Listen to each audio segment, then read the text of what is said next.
লোকসভা নির্বাচন আর মাত্র 14 দিন। বিজেপি শিবিরের পক্ষ থেকে জোর কদমে চলছে প্রচার প্রসার।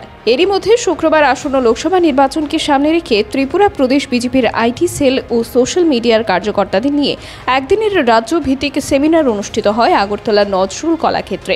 উক্ত সেমিনারে উপস্থিত ছিলেন রাজ্যের মুখ্যমন্ত্রী ডক্টর মানিক সাহা, পশ্চিম ত্রিপুরা লোকসভা আসনের বিজেপি দলের প্রার্থী বিপ্লব কুমার দেব, বিজেপি রাজ্য সভাপতি রাজীব ভট্টাচার্য সহ আরও অন্যান্যরা। উক্ত সেমিনারের নাম দেওয়া হয় শঙ্খনাদ। বিজেপির জনকল্যাণমুখী কার্যকলাপ রাজ্যের প্রতিটি মানুষের কাছে ডিজিটাল মাধ্যমে পৌঁছে দিতে আইটি সেল ও সোশ্যাল মিডিয়ার কর্মীরা প্রয়াস চালিয়ে যাচ্ছেন। আসন্ন লোকসভা নির্বাচনে রাজ্যের দুটি আসনে বিজেপি মনোনীত প্রার্থীদের জয়যুক্ত করতে কিভাবে আইটি সেল আরও সক্রিয়ভাবে কাজ করবে সে বিষয়ে আজকের এই সেমিনারে আরও বিশদ বিস্তারে আলোচনা করা হয়। অসংখ্য ধন্যবাদ আপনাদের। আসলে আমাদের আজকে যে প্রোগ্রাম, এটার নাম হচ্ছে শঙ্খনাদ।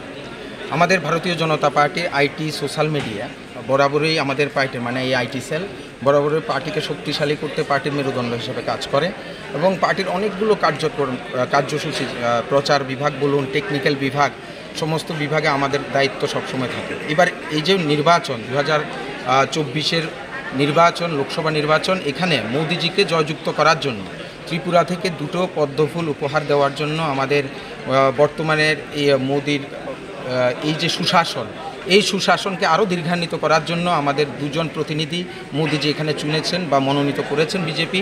একজন পশ্চিম ত্রিপুরা আসন থেকে বিপ্লব কুমার দেবজি, আরেকজন হচ্ছে মহারানী কৃতি সিং দেববর্মা মহোদয়া।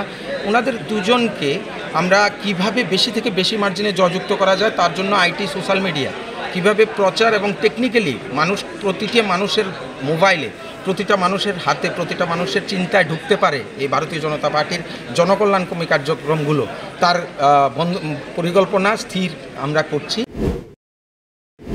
ব্যুরো রিপোর্ট, খবরের প্রতিবাদ।